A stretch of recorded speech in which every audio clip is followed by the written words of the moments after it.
नमस्कार बच्चों, स्वागत है आपका बी पार्ट फर्स्ट पे। और हम पढ़ रहे हैं राजनीति विज्ञान में शक्ति सिद्धांत, concept of power.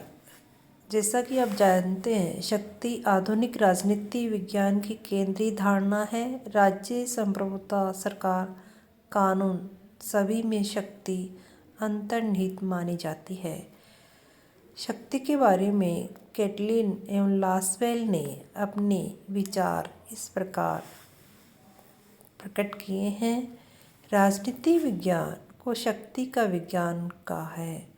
William Robson ने राजनीति विज्ञान को समाज में शक्ति, उसकी प्रकृति, आधार, प्रक्रिया, विषय विस्तार, परिणामों से संबंधित सामाजिक विज्ञान माना है। मॉर्गेंतो के शब्दों में शक्ति हर प्रकार की राजनीति, चाहे वो घरेलू हो या अंतर्राष्ट्रीय, शक्ति संघर्ष की एक प्रक्रिया है।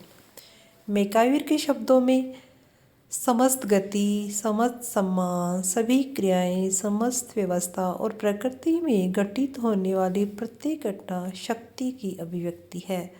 वस्तुतः राजनीति में शक्ति की वही भूमिका है जो मार्केट में, इकोनॉमी में धन या रुपए की होती है। शक्ति के बारे में विभिन्न विचारों ने अपने विचार व्यक्त किए। शक्ति राजनीति की महत्वपूर्ण अवधारणा है, क्योंकि राजनीति का अर्थ संघर्ष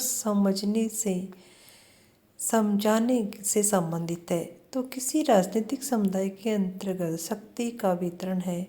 डहेल ने शक्ति को प्रभाव के अर्थ में प्रयोग किया है। कौटिल्य ने शक्ति को बल प्रयोग के रूप में दर्शाया है। यानी शक्ति में हम बल और प्रभाव दोनों को देखते हैं। अब आता है शक्ति का स्वरूप कि शक्ति का स्वरूप क्या है। राजनीति में जब हम शक्ति की बात करते हैं वो पावर पॉलिटिक्स है। राजनीतिक शक्ति से अभिप्राय अन्य मनुष्य के कार्यों एवं मस्तिष्क पर नियंत्रण करना है। मैकाइवर के शब्दों में शक्ति व्यक्तियों तथा व्यवहार को नियंत्रित करने, विनियमित करने एवं निर्देशित करने की क्षमता है। डहेल के शब्दों में शक्ति लोगों के पारस्परिक संबंधों की एक ऐसी विशेष स्थिति का नाम है जिसके अंतर्गत एक पक्ष द्वारा दूसरे पक्ष को प्रभावित कर उससे कुछ ऐसे कार्य कराए जा सकते हैं जो उसके द्वारा अन्यथा न किए जाते हैं। मॉर्गेंतो के शब्दों में अंतर्राष्ट्रीय राजनीति का अंतिम उद्देश्य चाहे कुछ भी क्यों न हो, उसका तात्कालिक उद्देश्य शक्ति प्राप्त करना होता है। उपरोक्त परिभाषाओं के आधार पर राजनीतिक शक्ति के संबंध में तीन बातें मुख्यतः सामने आती है। पहले की राजनीतिक शक्ति के धारण करने वालों में उच्च और अधीनस्थ का संबंध पाया जाता है। दूसरा, राजनीति का प्रयोग अंततः सामान्य जनता पर होता है और उसी सत्ता का प्रयोग करने वाले की बात माननी पड़ती है।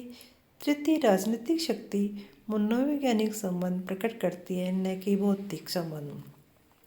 अब हम चर्चा करेंगे शक्ति के प्रकारों के बारे में।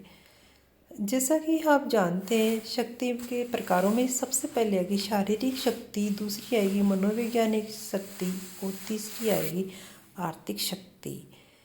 इनके बारे में हम कल विस्तार से पढ़ेंगे। धन्यवाद।